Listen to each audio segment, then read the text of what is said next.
Good morning, everyone. My name is Kwakkelstein, and I'm the director of the NIKI, the Netherlands University Institute for Art History here in Florence. Welcome everybody to the NIKI. Welcome also everyone who is attending online. It's wonderful also to see such a full house this morning. This wonderful day. Perfect day for a conference, or not. It's beautiful garden. It's my pleasure to introduce you to the organizers of this wonderful conference. And before I do that, I want to thank the friends of the NIKI. Thanks to their generous support, this event is possible. So thank you, friends. I'm going to introduce the organizers now to you, beginning with Lia. Yeah. Lia Costiner is assistant professor in the history of art at Utrecht University. We are colleagues, although I see you more often here than Her research focuses on late medieval and early modern visual culture and digital methodologies. Her love for manuscripts was kindled at Oxford University by you, Gervase, under your supervision. That was during a master's degree. She returned to Oxford to pursue a PhD with Gervase and spent 3 additional years there as a junior research fellow, before taking on research positions in Italy and the Netherlands.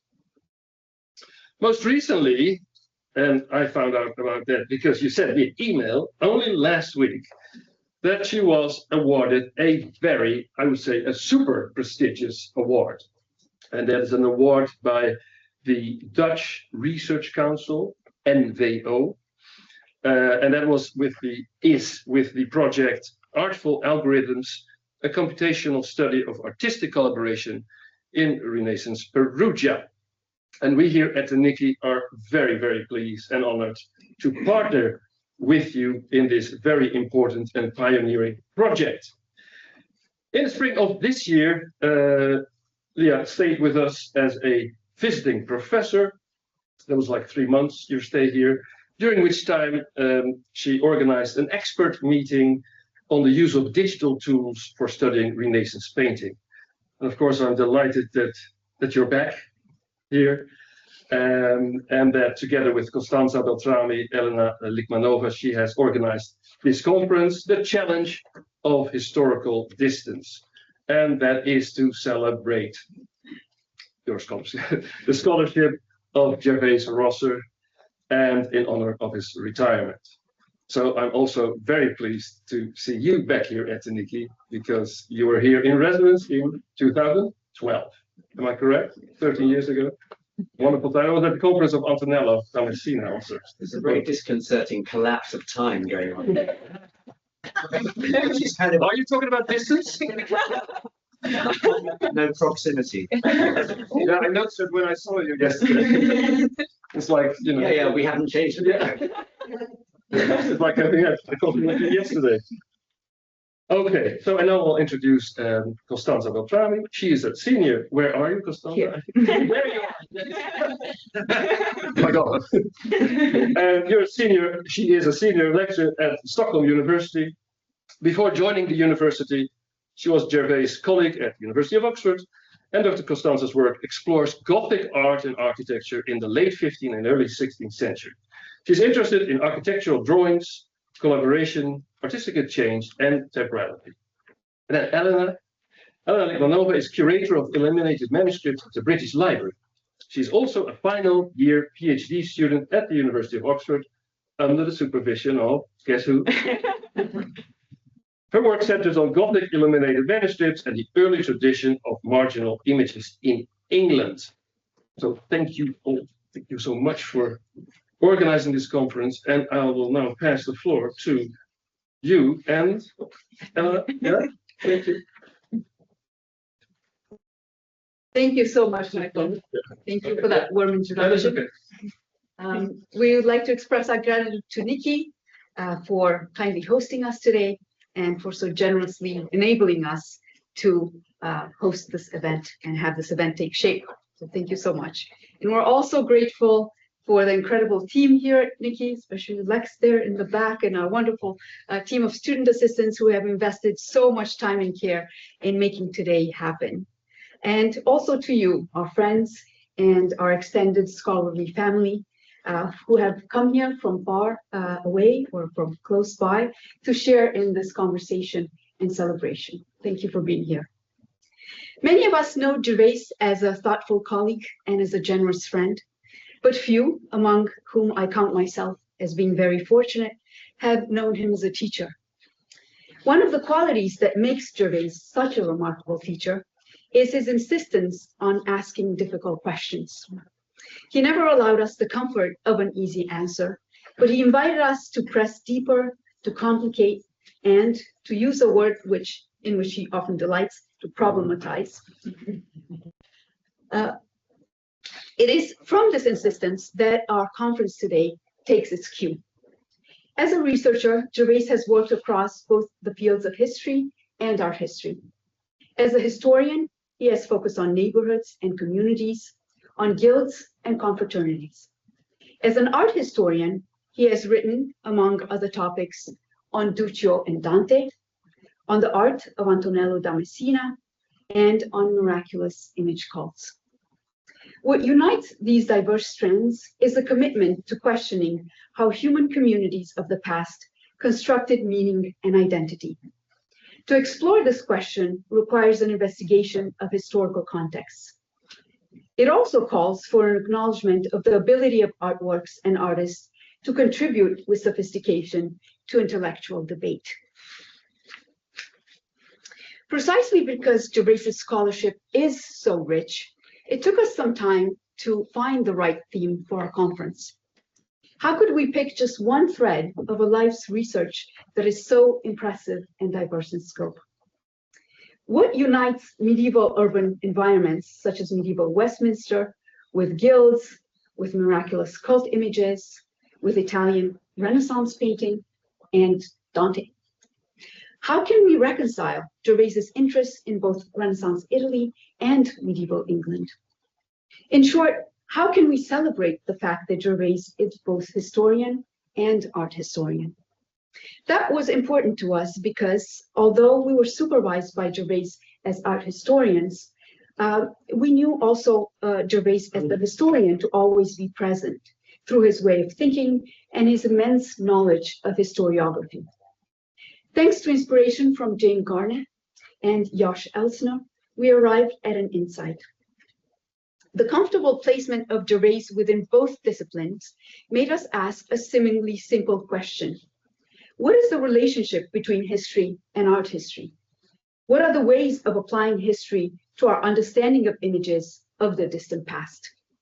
And what is the value of methodologies that resist or complicate notions of history? This is how the theme of our conference was born, the challenge of historical distance, anachronism and historicism in the study of art. Through this framing, we seek to explore the complex relationships between both disciplines, and above all, we wish to celebrate Gervase's practice of scholarship. It is an approach that invites us to look closer and think deeper about the complexities of the past. And now I turn to my colleague, Elena, who will say a few words about the theme of the conference. Thank you, Lia. Yes, I want to say a couple of words about the specific themes that we want to explore throughout the 2 days. And the study of history seems to be explicit in the study of art history. It is in the very name of the discipline. But the study of history with relation to art can be understood in a variety of ways. For instance, my undergraduate training in Moscow implied a lot of formal analysis and iconographic analysis and understanding of art history as a sequential line of change of forms, styles, and themes. And in English academia, the word history in relation to art means something different. It means first and foremost placing artworks in the location and time of their origin and reconstructing the historical context of their production. And art history in this sense consists of a myriad of micro case studies, each telling individual stories and painting not a linear but heterogeneous picture, highly heterogeneous picture. And in recent years, the very idea of a historical context has been questioned. One artwork can refer to multiple temporalities. Imagine a 12th century Romanesque church that uses ancient Roman arch, but uses it in decorative ways unknown in classical antiquity. Its choir was rebuilt in 14th century in Gothic style. Its Gothic stained glass windows didn't survive, were replaced by 19th century artworks, and its western facade was bombed during the World War II and reconstructed based on 19th century drawings in the second half of the 20th century. For such an artwork, the phrase being of its time completely loses its meaning. And the task of an art historian with relation to such work would be not to reconstruct its historical context, but its multiple historical contexts. And art history that is being written now, the one that takes into account multiple temporalities of artworks, is quite different from art histories being written even 30 years ago. And Gervase's students, myself included, are very lucky that he taught us the value of history. But a good historian questions values, and today we want to ask, what is the value of study history in relation to art? And what is basically the state of our discipline? And we chose to ask these questions through two ideas relevant for both disciplines. One is historical distance, and another, more flexible and malleable, is time. One of the problems that in studying artworks of a distant historical period is that we are separated from the time of their production, what Erwin Panofsky calls the historical distance. And this term has almost a physical attribute to it, a distance that we must somehow transit to reach the artwork's reality. Panofsky suggests that the task of the art historian is to reconstruct the mental and cultural attitudes of the period, and he does it in two ways. By studying all factual information, the material, the authorship, as well as social and philosophical and aesthetic attitudes of the period, and through that, on the other hand, developing an intuition that allows them to understand the work's original intention. And this approach has an allure of objectivity, but it forgets the fact that scholars are affected by the present and the concerns of the present, and what appears to be the work's original intention may be projection of scholarly concerns onto the past. However, the artworks themselves can be understood as media in which the historical distance has already been transcended. As James Ackerman put it, any work of art presents a temporal paradox, as it exists both as a document of the past and as an object in the present. And to study art historically is to confront at least two temporal registers at once, the time of the work's production and the time of its reception. And from this paradox grew multiple new ways of seeing challenges of art history and ways of thinking about historical distance and relations of artwork to time. One big strand of this thinking is the acceptance of anachronism and multiple temporalities of artwork. Artworks, Georges Didier Huverman argues, never belong to one time. He says that within one fresco by Fra Angelico, one can distinguish at least three temporal registers: historical past and present, and spiritual eternal time, that constitute an extraordinary montage of anachronisms. Christopher Wood and Alexander Nagel suggest defining this temporal flexibility of artworks anachronic rather than anachronistic to avoid negative connotations attached to the latter. And Nagel further argues that some artworks resist being anchored in time to the point of becoming out of time. The global perspective adds to this debate by recognizing time as a construct that is understood differently in different cultures. And this complicates even further any attempts to write art history as a story of a continuous change. to study history with relation to art, according to these lines of thinking, means accounting for the multiple temporalities in which artists think and create. And another big strand of this thinking about artworks in or out of time is in their relation to the present. All historical reconstruction is inevitably shaped by the present. Instead of confronting the present as a weakness of the historian, we can use it as our tool. Artworks give us what Huizinga calls historical sensation or historical experience, a sudden, almost physical awareness of the past reality in the now. And this power of artworks to tie the past to the present has been used by scholars to sort of dissolve historical distance through the immediacy of experiencing the work of art that is in front of us. And these new methods frame themselves in opposition to pure historicism, an approach that implies that our historical interpretations are only valid relative to a particular historical context. But as new research on time has been unfolding over the past 20 years, has historicism also changed? Do historicists still conceptualize our history through linear time, or see in the work's multiple temporalities and its relation to past, present, and future is now part of a toolkit of the historicist too?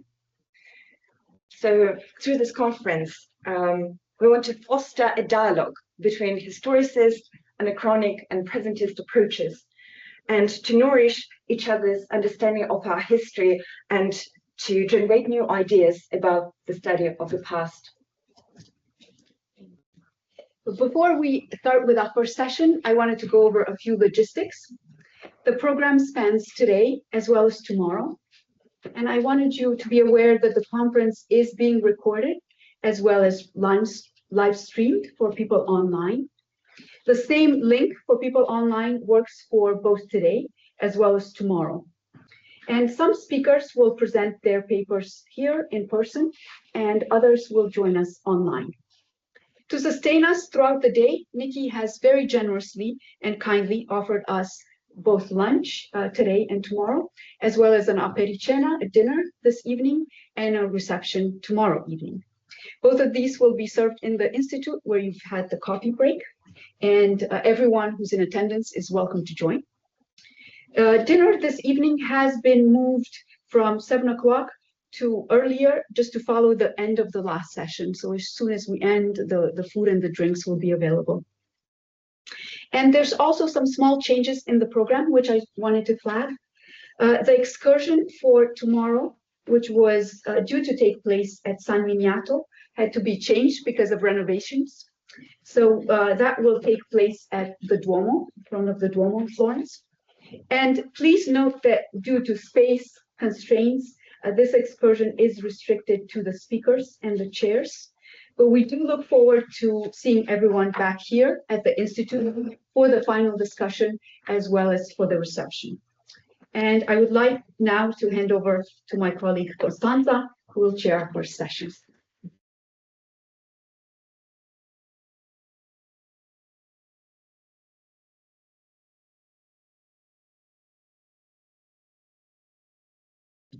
Yeah, fantastic. So it's great to follow the introduction by, jumping into time. And maybe one could even say that it is time to start with our first session, which is dedicated to theories of time. And writing many centuries ago, Augustine gives us a taste of the challenge of understanding and interpreting time. And he wrote, "It is not correct to say that there are three times, past, present, and future. It would be better to speak of the three times, the present of past things, the present of present things, and the present of future things. For these three are in the mind, and I do not see them anywhere else. The present of past things is memory, the present of present things is direct perception, and the present of future things is expectation."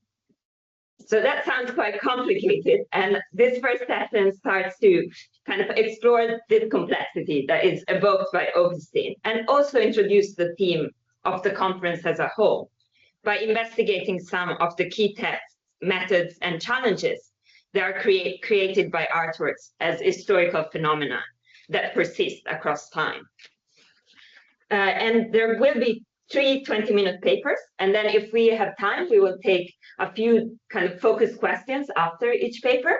But then at the end of the 3 papers, we will also have a 15-minute discussion where we can try and pick up on the broader themes emerging from this panel. And I wanted to remind the people watching us on Teams that you can put your questions in the chat as the presentations go along, and then we will read out some questions so that the speakers can answer them at the end. And now it is my very great pleasure to introduce our first speaker, who is Josh Elsner. Josh is professor of late antique art at Oxford, and he is visiting professor of art and religion in Chicago, and an external member of the Kunsthistorisch Institute here in Florence. And with Gervase, he was one of the people who set up the undergraduate degree in art history at Oxford. And Josh has published books and articles on all areas of Greek and Roman art and on its reception in the European tradition, especially on questions of religion and description. And he has also explored comparative approaches to ancient art across Eurasia, very interestingly for questions of time. And he has recently published the book Amaravati, Art and Buddhism in Ancient India. And Josh has also been very inspiring in the conceptualization of this conference. So it is a pleasure to welcome him and to hand over to his paper entitled Between Historicism and Anachronism, Reflections on an Inescapable Dialectic in Art History. Thank you.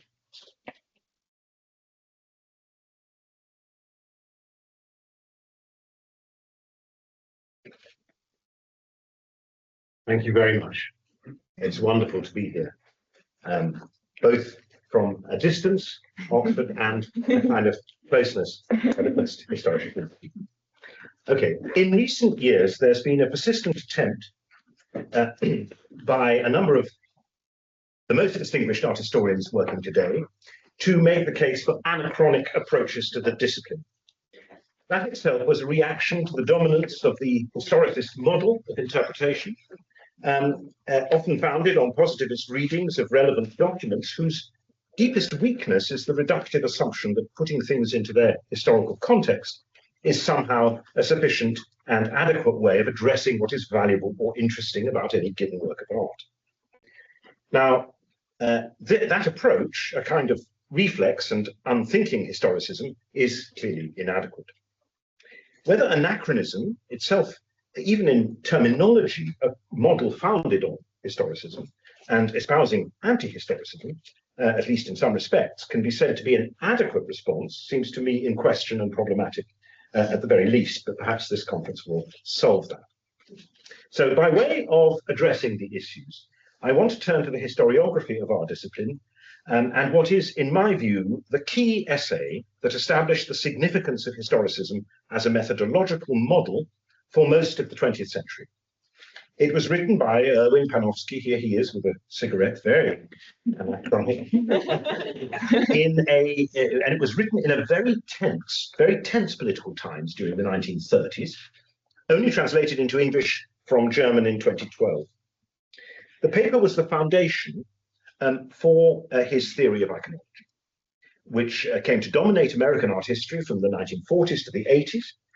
But in its original and philosophical iteration, the project was deliberately conceived to set up a methodologically sound theoretical barrier against Martin Heidegger and his paradigm of anti-historical philosophical analysis, whether of texts or of works of art.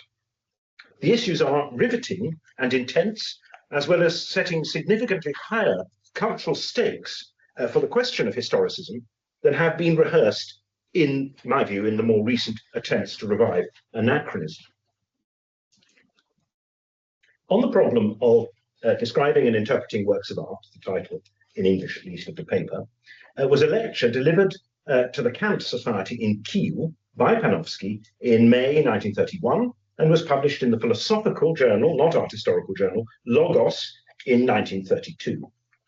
Now, the article was written in the wake of the Davos Disputation, held in March 1929, a public debate on the correct interpretation of Kant's Critique of Pure Reason, which has acquired folkloric status in the history of philosophy.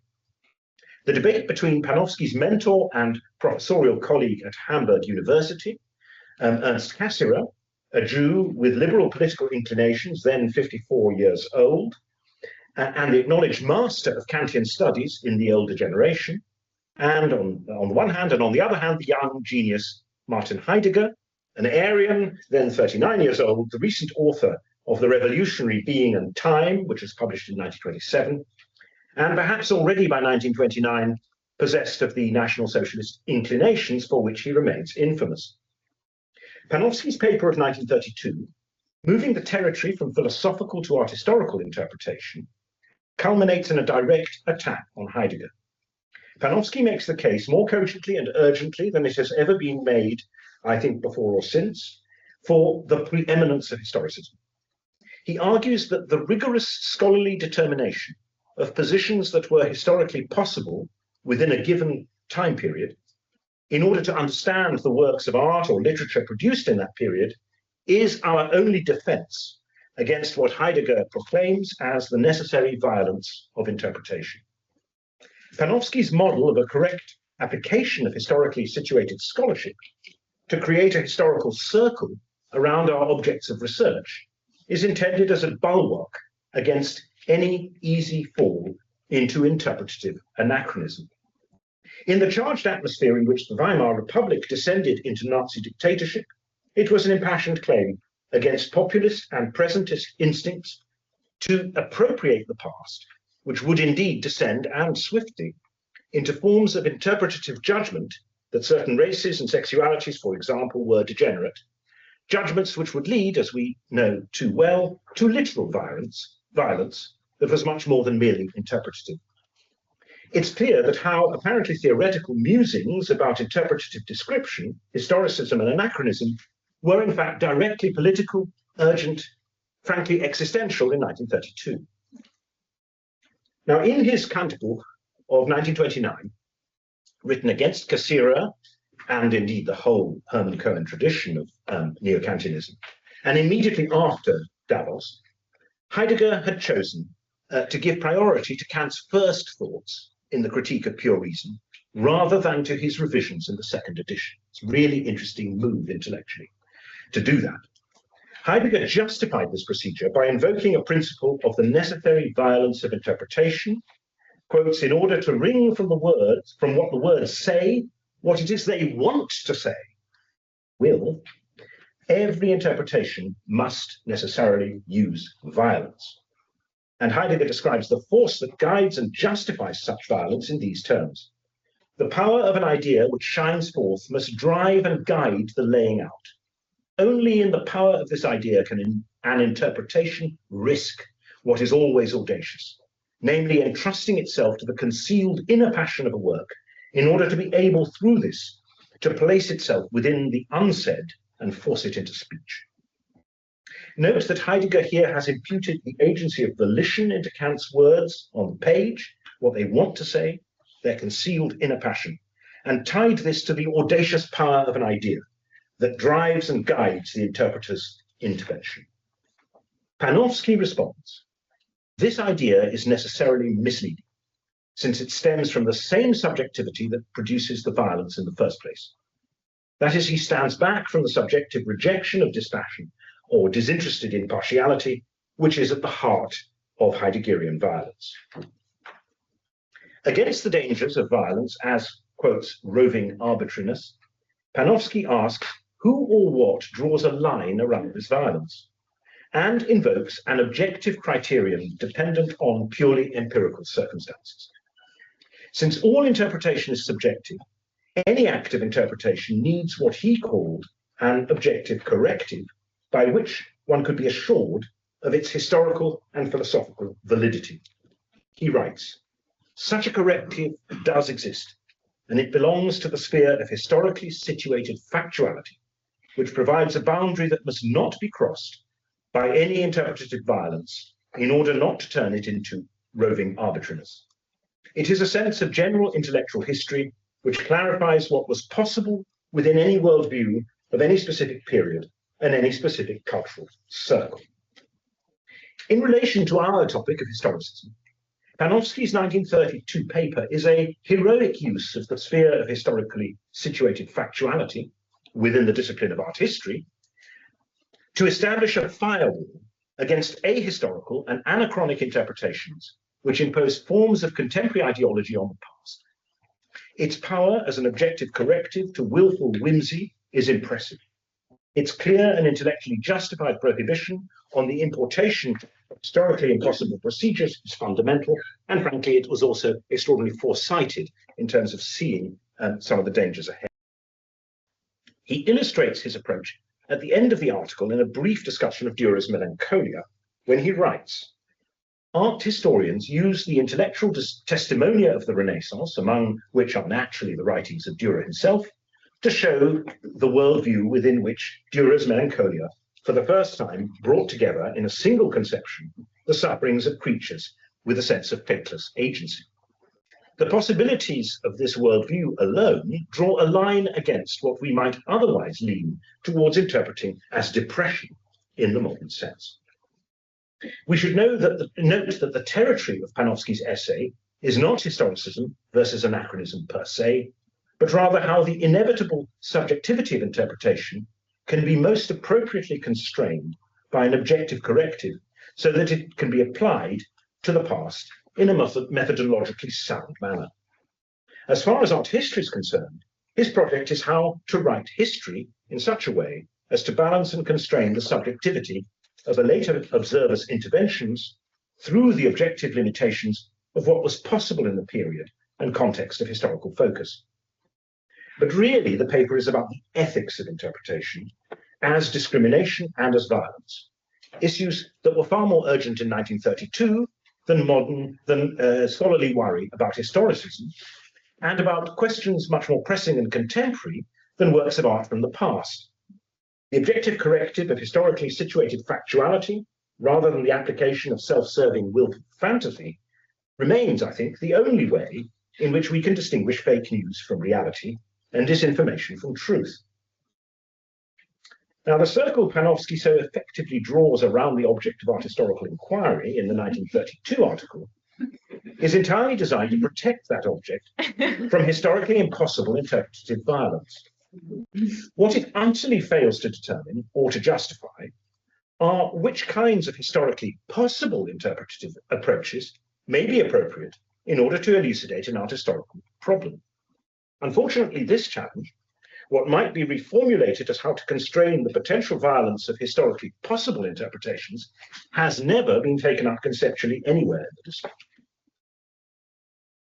In part, this is a result of the ways Panofsky developed the essential insights of the 1932 article, one of the last works of his German career before he was forced into exile when, after Hitler came to power in 1933.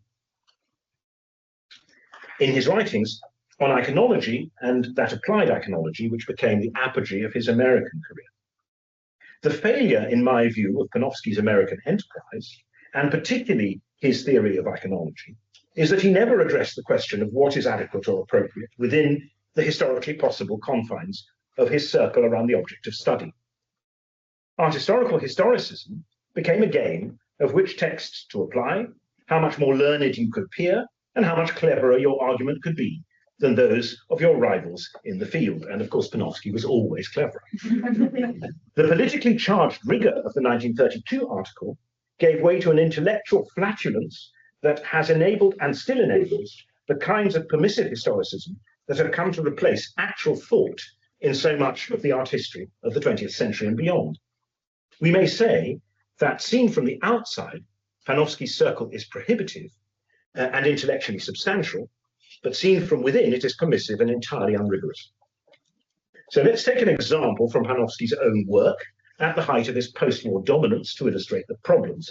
And I genuflect also to Gervase's interest in the Gothic.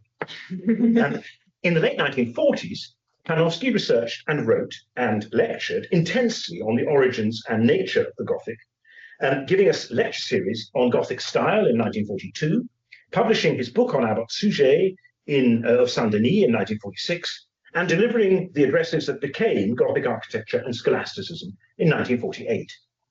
Notably, in the Suger book, which celebrates the birth of Gothic style through the patronage of the builder of the first great Gothic church, Panofsky embraces a passionate intellectual Neoplatonism espoused by the patron that shapes the architecture, lighting, and spiritual aesthetics, not only of the Abbey of Saint-Denis, but of the entire style of an artistic movement. He grounds his interpretations in readings of the Greek corpus of Pseudo-Dionysius the Areopagite, titular saint of Saint-Denis, but a saint whose authenticity was contested, in its Carolingian Latin translation by John Scotus Eriugena, and in Suget's own writings. Panofsky's French translator, the great sociologist Pierre Bourdieu, famously praised this approach for its magnificent anti-positivism. But despite the continuing influence of his position on Gothic Neoplatonism, it has been compellingly shown by Peter Kidson, one of Gervase's own teachers, that most of Panofsky's readings have been over-interpretations, that their assumptions about Suget's knowledge of Christian Neoplatonism and its symbolism of light are largely the result of Panofsky's own imagination. Now, the question at issue here is of a different order from that of the 1932 paper. It is not the intellectually valid versus the untenable, the true versus its distortion, but about what we think constitute plausible and methodologically grounded interpretations of the object of investigation within what I've called Panofsky's circle. In the case of Gothic Neoplatonism, is it sufficient that the manuscripts of Pseudo-Dionysius and Eriugena were in the monastery library at Saint-Denis for Panofsky to assert that Suget, who never refers to either, must have read them, or to conclude that their influence pervades his writings? So there is nub of this problem of how we make historicism work. The real problem of is that the 1932 paper's acute assault on Heidegger was grounded in a strong sense of ethics of scholarship and used history to protect ethical art history from roving arbitrariness. There is no ethics in turning a blind eye to the plausibility of one's argument in order to make a clever and learned case, cleverer and more learned than anyone else's, as was, I fear, the drive of Panofsky's American years. So let's stand back and consider the issues as they relate to our practice today. We do so at an interesting and charged moment. You can imagine why I turned to the 1930s. For most of the period since 1945, at any rate in Western Europe and America, political conditions have prevailed that have not forced scholars into subservience to a dominant ideology on pain of arrest, deportation, or imprisonment. Such conditions did indeed prevail between the publication of Panofsky's paper of 1932 and that of his Suget book of 1946, across Italy, Spain, Germany, and the countries that the Thousand-Year Reich conquered and oppressed. Briefly and less brutally, they resurfaced to an extent in the McCarthyite persecutions of communists in America in the late 40s and early 50s. Panofsky stayed in America in that time, Edgar Wind did. Arguably, in the rise of contemporary populist politics in both Europe and America in the present day, there is a greater and more significant danger of the return of such conditions than has been the case in the period within the lifetimes of all the people in this room. Now, I hope we can agree with Panofsky that all interpretation is in part subjective, and that subjectivity can be to some extent reined in through objective correctives. This might have seemed too earnest and hectoring an issue in most scholarly circles after the end of the Second World War, but it has never been trivial and is urgent again today. I should have given you that earlier. Consider the claim that the inauguration crowds for Trump's first term of 2017 were larger than those for Obama's in 2009. This might be thought easily resolved by the objective historicist corrective of filmed and photographic evidence produced by independent news media of the two events. But when partisan picture editors intervene to crop, airbrush, or change the evidence, then not only is the historicist corrective removed in the specific case, but the very possibility of any recourse to an objective empirical corrective is undermined, since all adducible evidence becomes plausibly falsified and hence subject to disbelief. We are in that place today, although perhaps not yet with regards to questions of art history in the deep past. With regards to how to distinguish between more or less plausible interpretative lines within the circle of what is historically possible in the context of whatever theme one is exploring, there remain no guidelines, save what may seem more or less likely to a given subjectivity. We may call this common sense. Given the vast complexity of multi-strand causes and conditions for everything, very little of what is historically possible in any given context can be wholly or simply excluded. The problem is the application of judgment about what are more or less likely to be among the most powerful or prevailing factors that are relevant. This leaves great room for disagreement, and a model of interpretive scholarship based not on certainty, but on probability, plausibility, and likelihood. And it means that historical interpretation is at least as much subject to change as the process of history itself. Thank goodness. Now, none of this need be anachronic in the sense of impossible, as depression in the modern understanding of the term is impossible as a historically valid interpretation of Dürer's melancholia, even if it may be an attractive way of seeing the print from today's perspective. But at the same time, it is all and always anachronistic in the sense that the impetus for interpretation comes from modern subjectivities far removed historically and ideologically from the objects of their interest.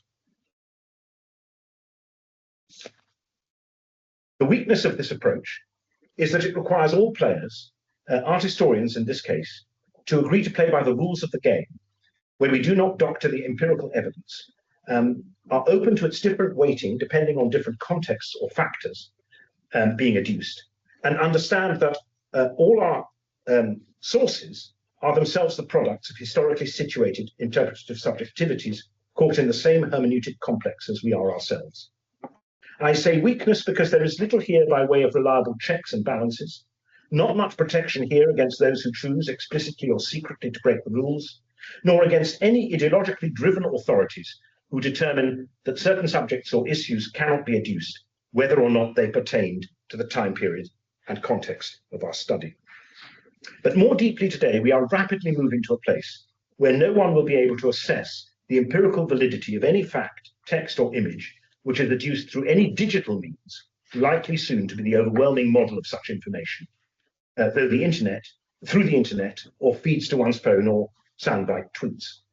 No information will be easily checkable. Few will have access to any means of assessing truth status versus fabrication. The only determinants of the extent of potential falsification, for example, of virtual images or, of actions, monuments, or works of art, will be AI vehicles or geeks with technical expertise beyond everyone else. That is, we face a period where all forms of empirical testing through adducing evidence that we can agree is sound are, as well as the faith in the validity of empirical evidence per se, which are essential for objective correctives of any kind to be reliable, all of that is about to end. The issue is about how we can find any cognitive and empirical reliability in the kinds of evidence we use to understand and assess the world, whether contemporary or historical, and how, therefore, any kind of historically based scholarship will be able to proceed. It's not so different from the question of how any kind of empirically based democratic politics can operate in a world where there are no collectively accepted facts and only entirely competing claims. The problems are particularly great for disciplines like art history, which function overwhelmingly through digital images, at least now. But the exponential shift to virtuality in all forms of teaching and research is affecting all the disciplines. We've moved beyond the issues of anachronism and historicism, as understood by Heidegger and Panofsky, or indeed beyond the anachronic call for interpretive subjective intervention in the generation from Didi Ubermann to Nagel and Wood. The question immediately before us, in the wake of the triumph of the virtual and its absolute blurring of all lines between representations of the real and the fictional, is what knowledge, scholarship, and interpretation can be. Thank you. Fantastic. So now we're going to move to our next speaker. Our next speaker is Armin Bergmeier, and he specializes in the cultural heritage of the medieval Eastern Mediterranean, in particular Byzantium and its neighbors. And he teaches Byzantine, Islamic, and Western medieval art and architectural history at the University of Leipzig. He has held fellowships in New York, Istanbul, Venice, and also here in Florence, and he will begin a Heisenberg professorship early next year. His work has explored changes and transformations across time and space. And for example, he has written on the importance of presence and presence in late antique apocalyptic imagery. And among other publications, in 2022, he co-edited the volume Time and Presence in Art, Moments of Encounter between 200 and 1600, which is highly relevant to this conference. Its paper is entitled Anachronism and Epistemological Critique, from Riegl to Critical Heritage Studies. And welcome, Armin. Over to you.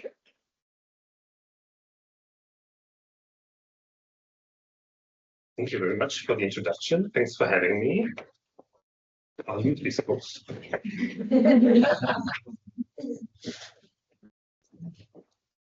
And I'll try to connect a little bit to this wonderful talk that we've just heard. After the Second World War, the art history department at Leipzig University had to be rebuilt almost from scratch, including all the photography collections, by the way. The professorship of art history was vacant and needed to be newly filled. In 1946, a committee was established to oversee the search. It was a small committee, not like nowadays, only consisting of Bernard Schweitzer, the professor of archaeology, then the dean of the Department of Philosophy, and the university's president, Hans-Georg Gadamer. On Saturday, August 2nd, 1947, the first list of candidates was drawn up. At the top stood Erwin Panofsky, arguably the most famous of the Jewish German emigres. He was followed by Leo Bruns, former Leipzig professor, now at the Hertziana in Rome. Looking back, it seems almost paradoxical that Hans-Georg Gadamer, during his nearly 2 years as president of the University of Leipzig, chaired the search committee and placed Panofsky at the top of the list. The two stand, after all, for quite opposing conceptions of art history.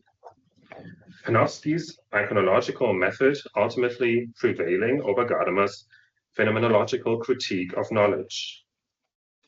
Unlike Panofsky, Gadamer assumed that historical meaning cannot be fully grasped.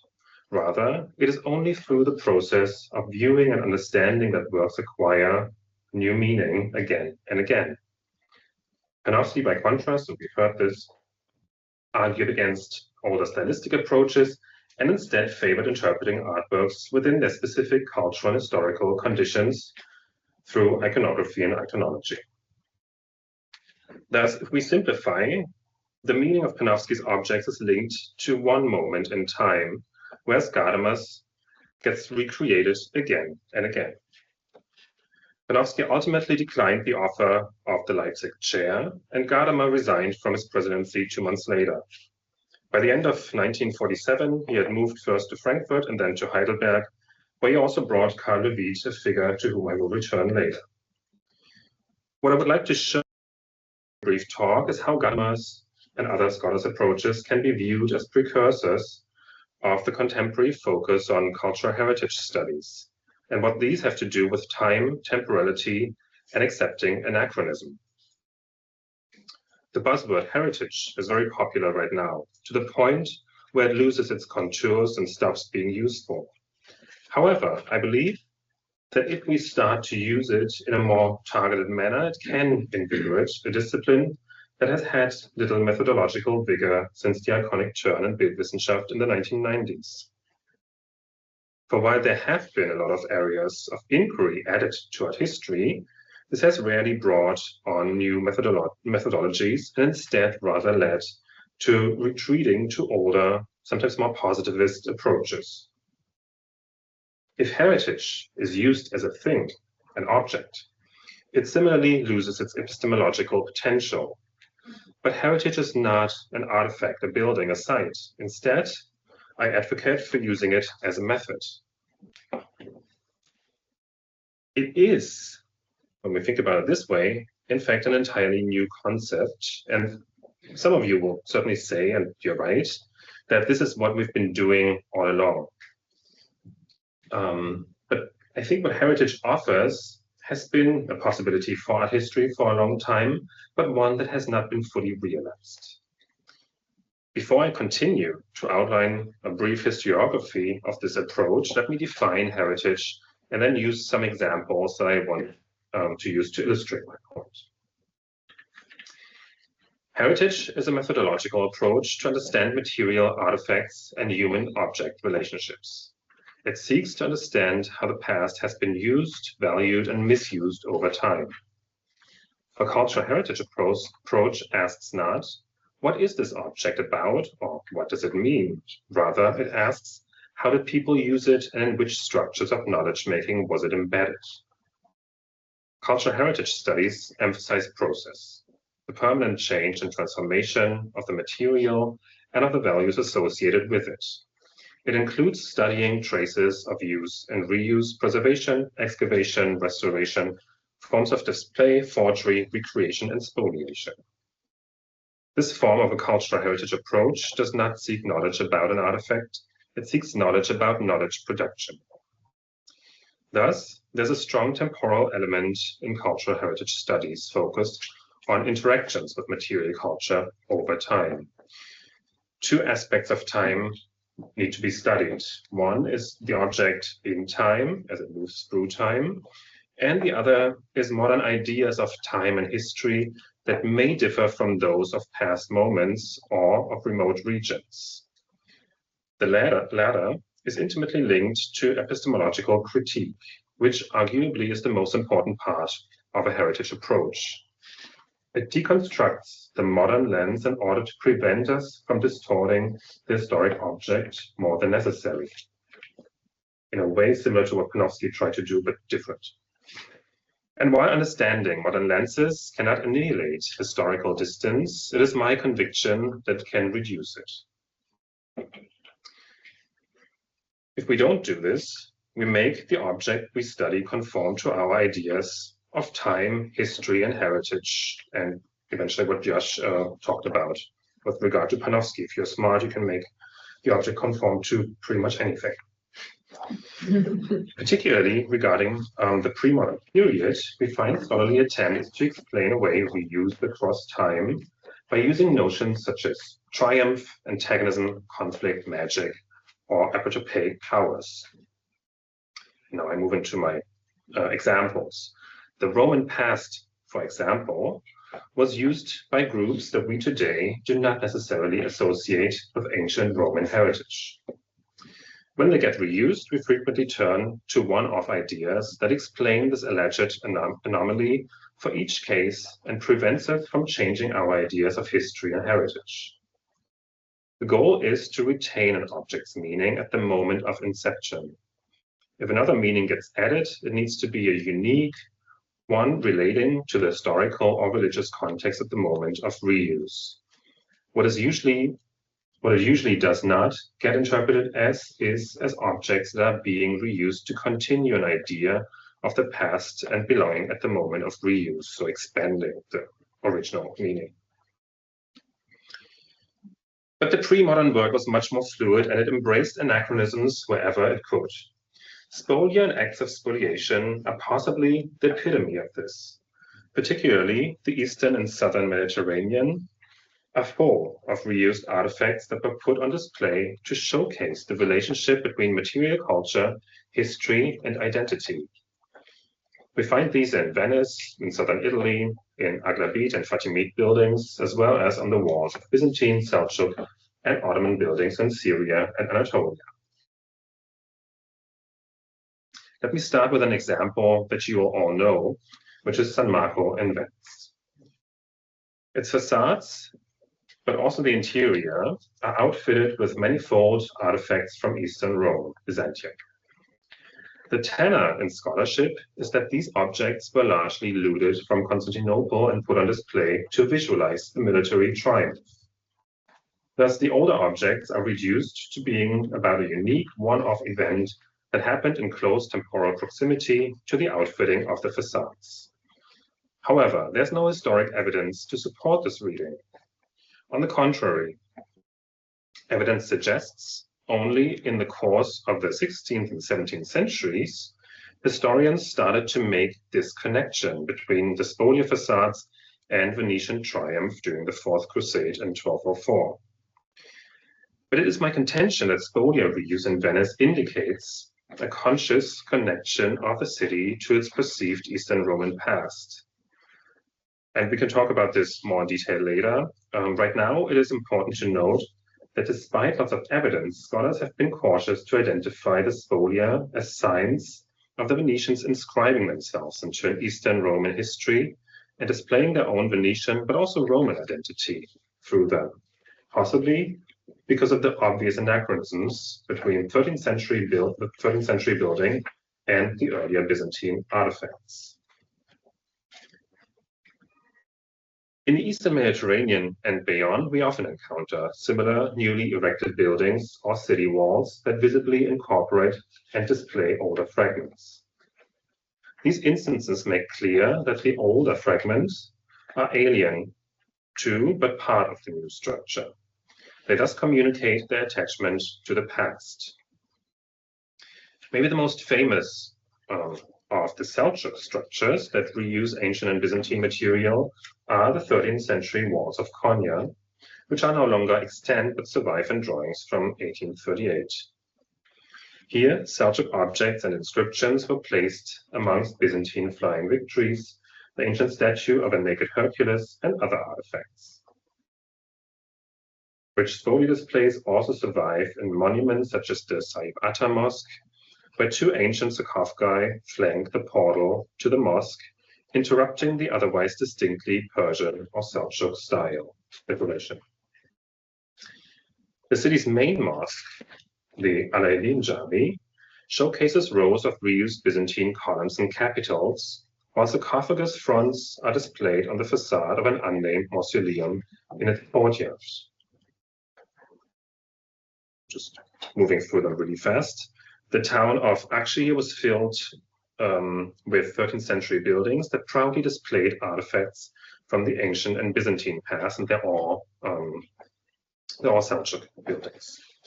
The minaret of the Ulu Jami, here the Friday Mosque, was erected in 1213. The pedestal of its minaret is covered with a typically Byzantine relief slab and an ancient grave stele that frame the central Seljuk inscription. Further fragments include a reused Byzantine window frame and a Byzantine lintel, probably from a temple screen. Particularly impressive decorations of entire facades with spolia can be found at the Firuzshah Mesjidi and the Guru Dinara Mesjidi. They exhibit a mix of Byzantine and ancient spolia. Several of the spolia bear Greek inscriptions, and two ancient funerary reliefs appear on the facade above the right window in proximity to the building inscription. A Middle Byzantine templon beam has been reused as a lintel above the right window. In 1250, Saib Atta financed the construction of the Tash Medrese. A side portal, here on the left, displays a particularly precious reused Byzantine epistyle beam. And I think that's the final example, and there are many more.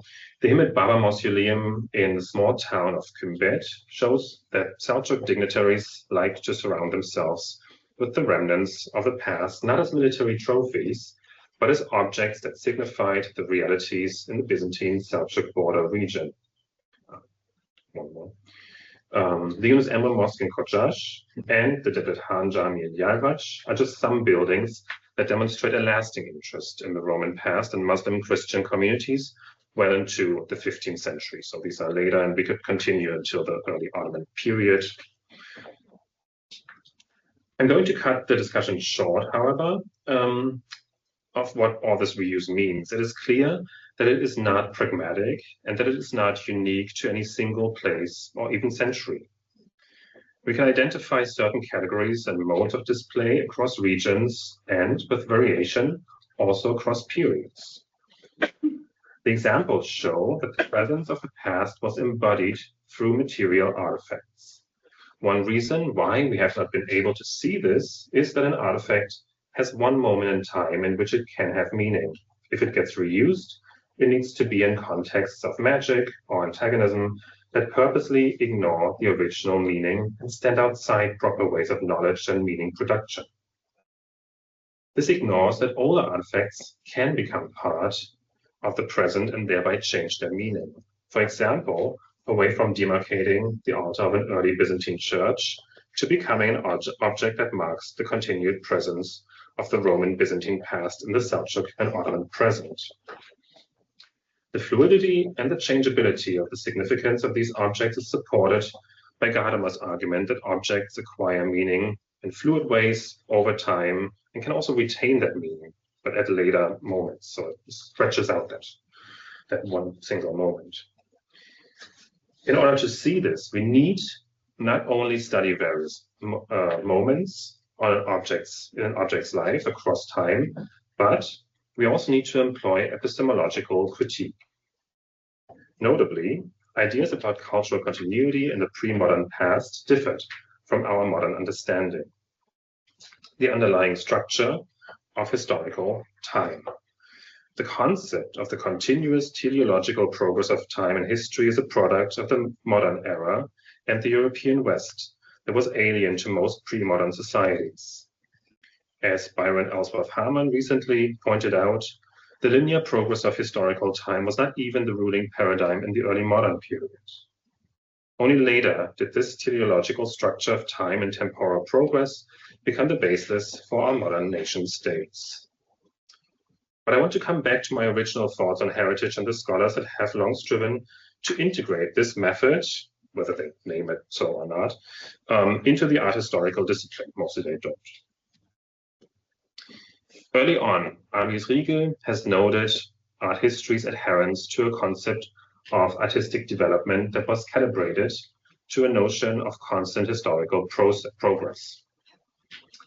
He writes, the unbridgeable gulf between late Roman art and the preceding classical antiquity, and thereby came to light, led to the simplest kinds of historical constructions. And so people resorted to the idea of a violent interruption of development brought about by the barbarians in late antiquity. In 1949, Karl Lewit, a close colleague of Gadamer's, published his seminal book, The Meaning of History, in which he queries the origins of the idea that history progresses in a linear fashion. Noting the relationship between Judeo-Christian eschatological thinking and the modern idea of historical progress through time, Lewit nonetheless cautions against linking both through cause and effect. He writes, since the kingdom of God is not to be realized in the continuous process of historical developments, the eschatological history of salvation also cannot impart a new and progressive meaning to the history of the world. End of quote. He links the onset of teleological ways of writing history to the era of the French Revolution and the Industrial Revolution. Opposite the idea of the progress of history posits a form of historical consciousness that gives preference to continuity, one that can be imagined as a circular movement. He writes, the trust in continuity would have to come back to the classical theory of a circular movement, for only on the basis of a circular, endless movement without beginning or end is continuity demonstrable. End of quote. The idea of linear versus circular has dominated thinking about time. However, I think circular appears not to be the right term when we seek to describe temporal consciousness before the modern era. The Byzantines, or rather Romans, as they kept calling themselves, insisted on the unchangeability of their culture. History was neither progressing nor moving in circles. It was characterized by a kind of permanence that sought to remedy all changes by coming back to its point of origin. Thus, we might better understand historical continuity as permanence. Within art history, one may cast Panofsky and Gadamer as the polar opposites of the methodological paths, as Michael and Hawley has convincingly done. Gadamer, in Truth and Method, in 1960, said quite early on, before Rainer Koselleck did, that in the 18th century, art and history have become divorced from contemporary tradition, that they were relegated to a past that was no longer connected to the present. This in turn leads to concepts of a past that needs to be connected to the present via a linear chain of events.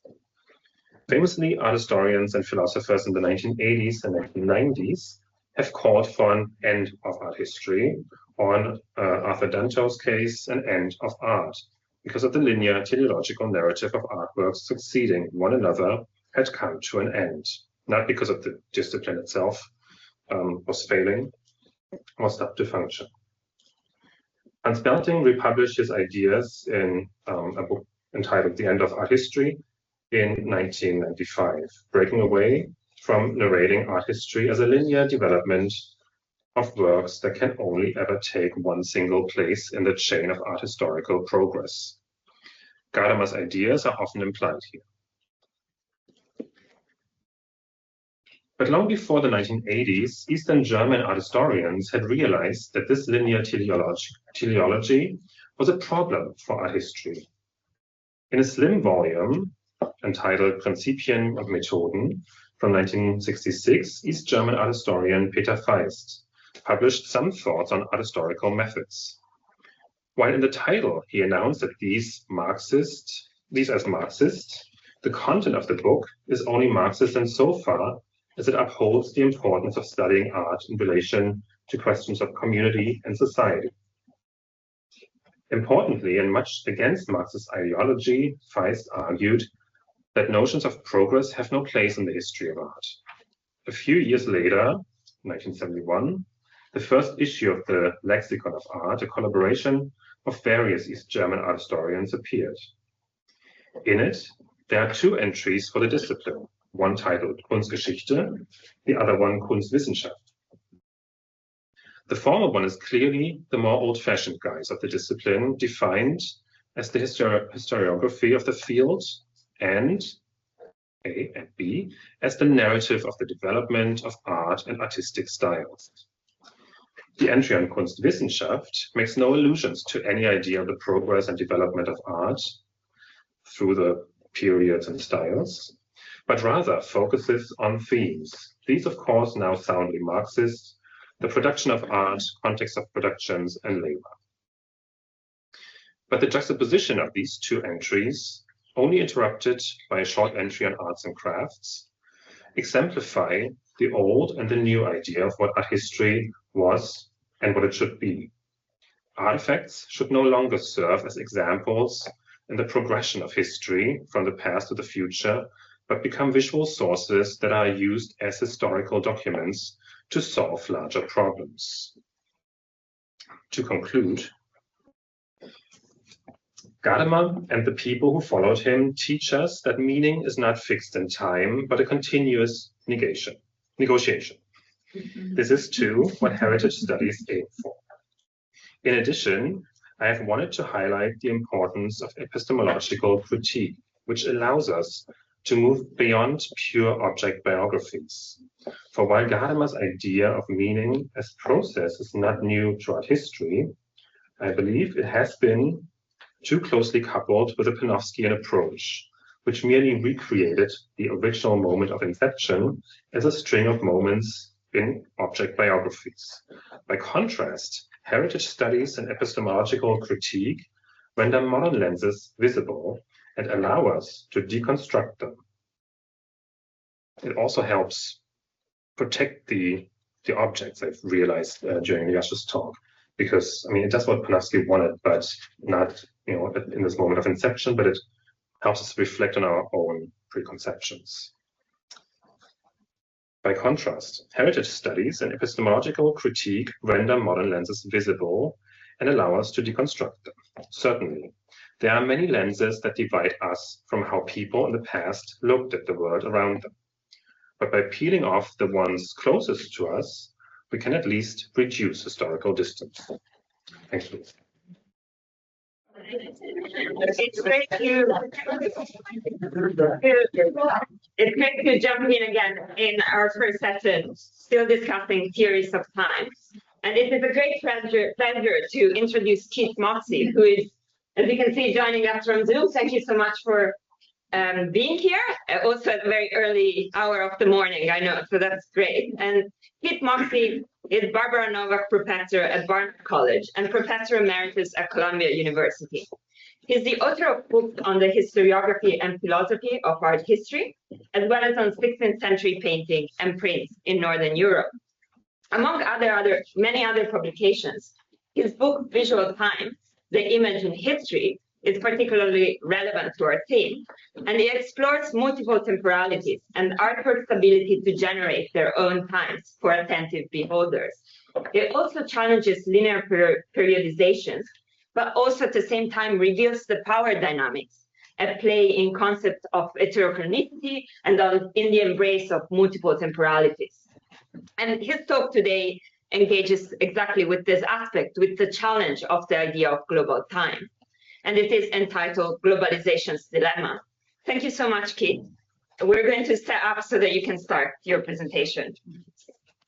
First of all, I want to apologize to everybody for not being there today, but circumstances beyond my control have intervened, so I'm afraid I have to appear before you in this rather spectral effort. But thanks to everyone who has made this possible, particularly to Costanza and to Lia, who have shepherded me through this technological achievement, not to say nightmare, but also I think that I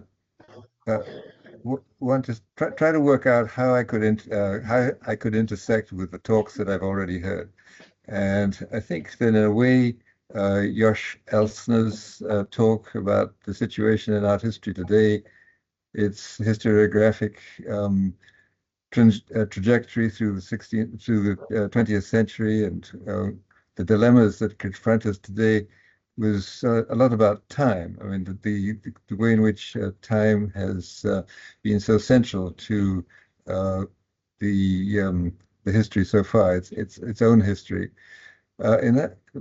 By contrast, I also want to talk about time, of course, because the title of the talk is Chronology's Dilemma, which is actually very much the dilemma of globalization, that as art history attempts to deal with, incorporate into its own parameters the various histories of art making histories of different parts of the globe, it faces this problem of how to deal with their temporalities.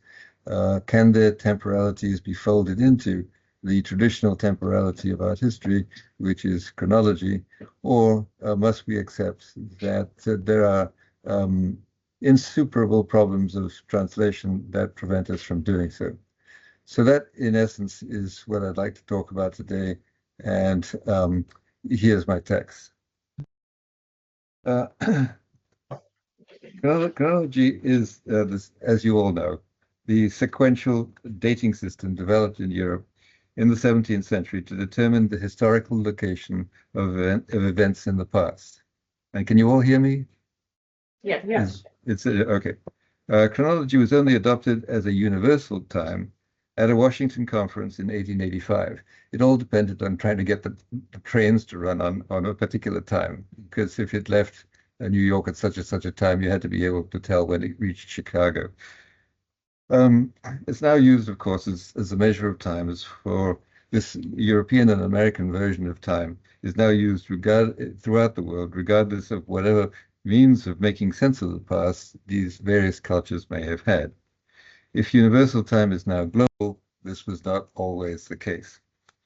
Chronology is art history's index of time. It's deeply identified with the time system imposed across the globe by European colonizers in the 19th and 20th centuries.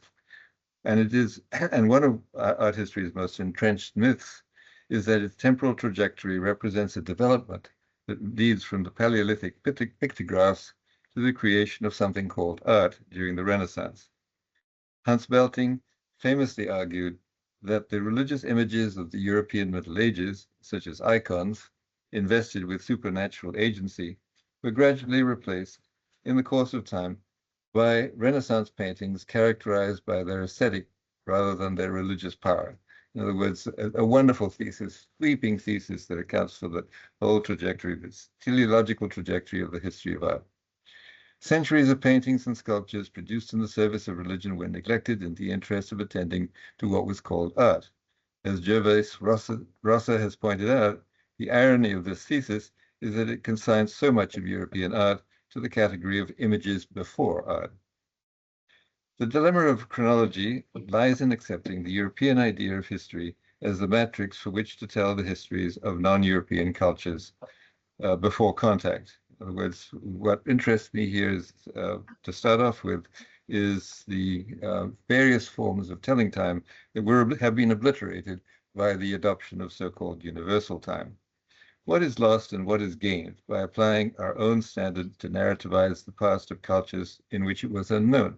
In other words, what's lost when we try to deal with the ways in which these cultures understood themselves, when we try to fit them into this now universal category called chronology? What are the advantages and disadvantages of using this model as a universally applicable means by which to tame the immeasurable and unknowable force of time? The presence of works of art, their pull on our mindfulness, calls attention to the difficulties inherent in efforts to historicize them. In other words, as has been pointed out, especially of late, works of art have their own time, and one that makes them impossible to overlook in the interests of putting them in some sort of historical order. While chronology has clearly inspired research into the art of non-European cultures, affording historians a means by which they could give them a place in the great epistemological enterprise of the Enlightenment, it also renders their own forms of time temporarily obsolete. Can indigenous accounts of the past be made accessible to a world audience? Or do these systems obscure rather than reveal such pasts from others? In other words, is each culture wrapped in its own form of time and made therefore inscrutable to other forms of time? Is this situation in which history's ineluctable link to the present prevents us from appreciating an essential quality of times past? Or does it simply remind us of the essentially contingent nature of historical enterprise? And in a way, I think that Josh's talk drew attention to that. Are we made aware in some more intimate and devastating way of the contingency of what we pretend to do? Right, first of all, let me look at astrological time. Can you have the first slide, please? Thank you. And the next. And the next slide, thanks. Okay, what follows are a few measures of time whose nature is necessarily misunderstood when replaced by chronology.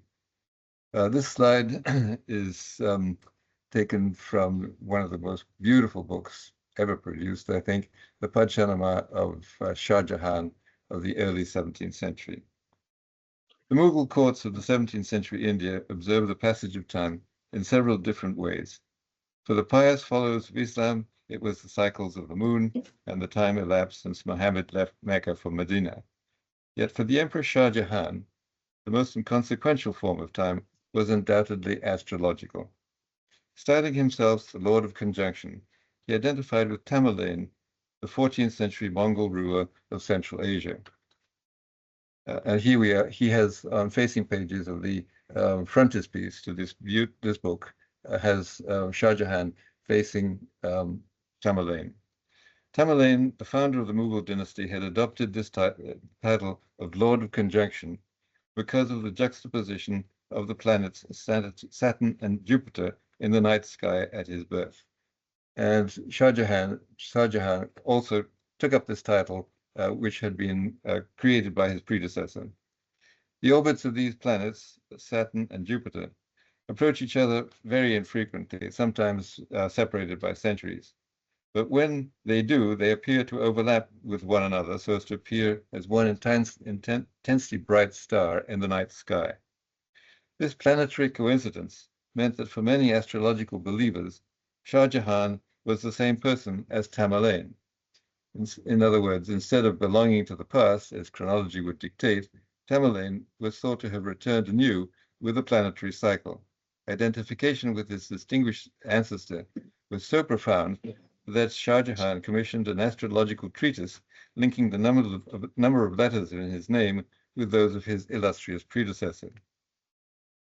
Okay, the question then would be, does astrological time shine through the sumptuous miniatures that illuminate the Padshah history of the king of the world? And can I have the next one, please? Okay, this is a more intimate scene. This is, if anything with this degree of pomp and circumstance could be intimate, it shows Shah Jahan receiving his 3 children. His 3 children had actually been held hostage by his father, against whom he had rebelled earlier. So on the death of his father, the children are now being returned to him. So this is on his accession. This is a very important moment and a document, a genealogical document, as well as one filled with momentousness. Okay, enhanced with silver and gold leaf and seen only by members of the court, these large miniatures depict a court reception in which Shah Jahan welcomes his 3 sons. Represented on a balcony before an assembled crowd of courtiers, whose status is determined by their proximity to the sovereign, a preternatural stillness overcomes the action and dominates the space. Like a piece of jewelry, like pieces of glass in a medieval stained glass window, or the tesserae in a Byzantine mosaic, every detail demands attention. A pervasive lighting, an absence of shadow, emphasizes its two-dimensionality. In this image, chronological time seems deliberately interrupted so as to metaphorize Shah Jahan's everlasting presence. Are the time of the image and astrological time congruent with one another? Does the fixed regularity of the universe and the eternal cycle of the planets and stars pervade the scene's formal stability?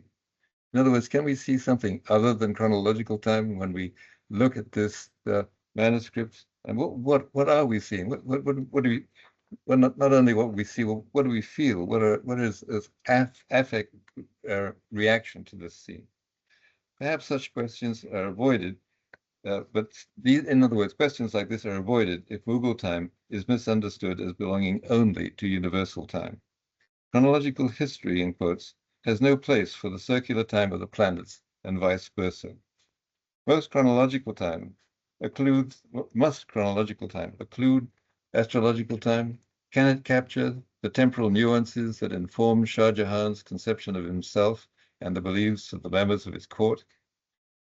An art history that's receptive to objects, in other words, ontologically receptive to the presence of objects in this more intimate fashion that I've been hinting at, asks us to recognize another axis of time, one that is synchronous rather than diachronic, one that shadows time's surface rather than one that purposefully traverses it. Instead of the narrativizing potential of chronology, I'm asking you to think of this in the time that was once held, form of time that was once prevalent, pervasive in the scene that we're just looking at. All right, another example, please. Can I have the next one? There's one more detail here. I can't help resist but give you some details of this extraordinary scene, extraordinary in its vibrancy and its colors and its presence, as well as in what it depicts. Okay, can I have the next one? Chinese time. And the next one. Neither the concept of art nor the notion of history as a chronological succession of events were conceived in China before the 19th century. Chronicles, genealogies, theoretical discussions, poetic appreciations, and sophisticated criticism have venerable traditions, but there's no equivalent to the chronological and evolutionary narrative that characterizes accounts of art in the European past. The idea of recounting the story of Chinese art as a progression never took place, until the 19th century, that is. China was not only far from Europe, which considered itself the world's most advanced civilization, but at the end of the 19th century, it was also on the opposite pole from the declared point of time's origin, the newly instituted Greenwich Mean Time. As you know, there was a big battle between the Brits and the French as to where the time from which the place from which time should be told should pass, either Paris or Greenwich, just outside of London. Well, the British won out. Okay, what I'm showing you here is a painting by Shen Zhu, his Night Vigil of 1492, hanging scroll, ink, light color on paper, now in the National Palace Museum in Taipei. Shen Zhu, who lived in South China, in or near Suzhou, which is not far from Shanghai, painted this hanging scroll in the late 15th century. Born into a family of landowners, Shen belonged to a class of gentlemen scholars who painted for each other as well as for rich, wealthy patrons. Like many of his class, he dedicated himself to painting, calligraphy, and poetry, as much for their prestige as aristocratic pursuits as for economic gain. Unlike Shah Jahan's miniatures, executed by extraordinarily gifted court artists, brought from as far away as Persia, his picture, Night Vigil, is personally painted in ink and light color on paper. It depicts a landscape that is accompanied by a long calligraphic inscription or a colophon. Painting and writing executed with the same brush and with ink materials, they share the same paper support. Even as their facture is indebted to different linguistic and pictorial traditions, they share a surface and are meant to be read simultaneously. Hanging scrolls belong to a world of sophisticated social contemplation that had its own form of time. Craig Clunas, who writes about these circumstances, argues that, and I quote, "When they were seen was as important as what they depicted. Certain subjects were appropriate to certain seasons of the year, certain holidays, birthdays, even moving house. When shown, they would be brought before company by servants who unrolled them to be seen, then rolled them up again to be stored." Shen Zhu's Night Vigil is an extraordinary painting because it is meant to record a particular moment in the artist's own life. And can I have the next slide, please? The colophon tells us that on not being able to sleep, Shen stayed awake in the dark, acutely aware of the surrounding objects and sounds. The night had been a rainy one, but the moon cast a dim light across the interior in which he sat. Sights and sounds acquired an unaccustomed significance, striking his eye and ear all at once. Lucidity, and here I quote him, "lucidly and wonderfully becoming part of him," he writes, "sounds are cut off, colors obliterated, but my will, absorbing these, alone endures." What is the so-called will? Is it inside me after all, or outside? There must be a way to decide this. How great is the power of sitting up at night? One should purify his heart and sit alone by the light of a newly trimmed bright candle. Through this practice, one can pursue the principles that underlie events and things, and the subtlest workings of one's own mind as the basis for self-cultivation and response to external things. Through this, we will surely attain understanding. Very uplifting comment. Nothing could be further from the pomp and circumstances surrounding the manuscript page depicted in Shah Jahan's manuscript. Can I have the next slide, please? There's something poignant about this moment of self-disclosure that diminishes the temporal distance between the artist and the contemporary viewer of the work. Can chronology afford us as intense an access to the time of the work as does a personal experience? In other words, something more to the date and place of this painting, and that is, of course, our own reaction to what we see. Landscapes are a constant of Chinese painting since the Han Dynasty, since before birth of Christ. The indigenous religions of Taoism and Confucianism emphasize the spiritual identification with the natural forces of the universe rather than with the worship of divine entities. Following nature's way, the Tao offered a philosophical rationale and an ethical imperative for human conduct, both of which confirmed by the introduction of Buddhism to China in the 3rd century AD. According to Buddhist thought, the experience of landscape views is important an aid to meditation as the landscapes themselves. Okay, finally, none of these religions or philosophical systems, or the more secular dynastic time, by which one had a notion of the past, but no view of the future, had anything representing the chronologically driven, goal-oriented attitude of time of Christianity or Islam. While Chinese time obeyed several different calendars, the artist's comments add a certain personal and psychological immediacy to the work's representational status. Can I have the next slide, please? And the next one. One of the great ironies of art history's dedication to chronology, particularly in the context of its history of modernism, is its misunderstanding of Australian Aborigine time. And I'm showing you an example here, this one from 1985, then in the western deserts of Australia, which is where this movement began. First brought to the world's attention after World War II, when missionaries encouraged nomadic Aborigine people to settle in missions and to transfer the designs they had previously painted on shields or traced in the sand to wood and canvas, these paintings were considered the images of humans belonging to the Stone Age. However, soon taking the art world by storm by epitomizing the virtues attributed to modernism's most advanced artistic movements by critics such as Clement Greenberg, these paintings were not produced in New York, but in Australia's western desert. Rescued from their primitive status, primitive in quotes, status, and projected into the avant-garde, they became the subject of books entitled, for example, How Aborigines Invented the Idea of Contemporary Art.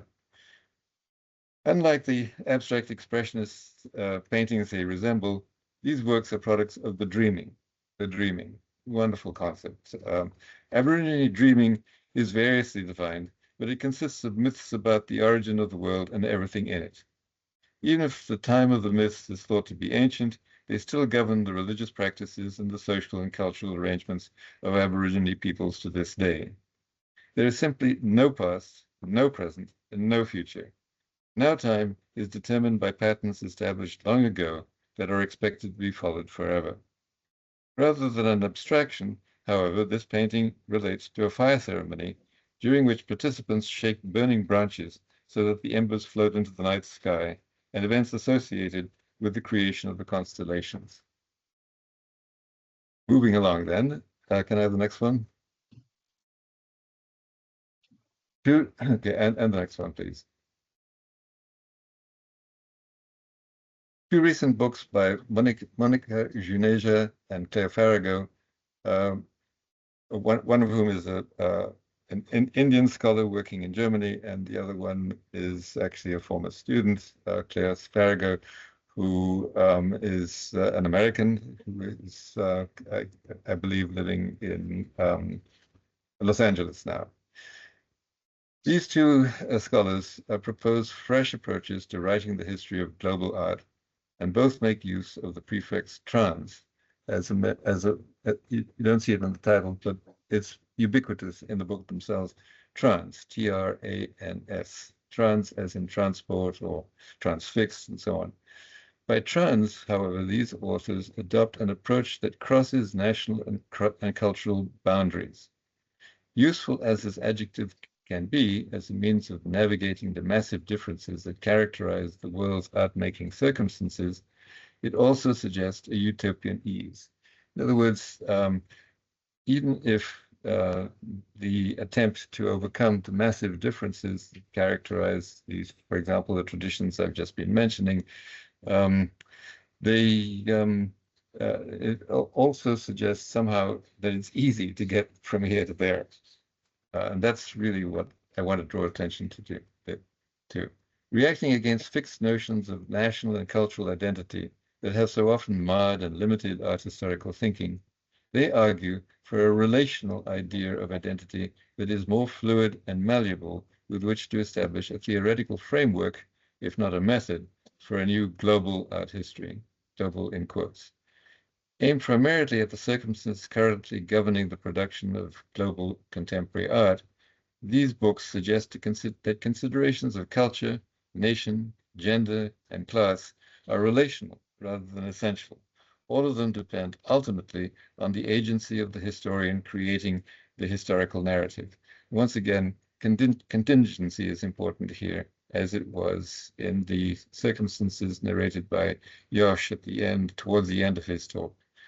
Welcome as this relational conception of art history might be, the attempt to relativize the importance of linguistic and cultural differences in accounts of the past, it may also have its limitations. And the limitations are my criticism of this new attempt, this ongoing attempt to make art history more global. My discussion of Indian, Chinese, and Aborigine temporalities exemplifies the incompatibility and incommensurability of their calibration. The difficulty of cultural understanding is not meant to suggest another end to art history. We've had too many ends to art history, and yet the thing still seems to be going strong. But seeks a more nuanced approach to their comprehension. In contrast to historical time, the time by which a work can be described and defined, the time of experience of what Bergson called duration, subjective time, has gained new prominence. And you're all aware of the writing that I think Josh was also drawing attention to, Didier Uberman, for example. Drawing attention to the historian's reaction to a work of art is hardly revolutionary. It is, after all, the aesthetic nature of the work of art that often prompts historical research.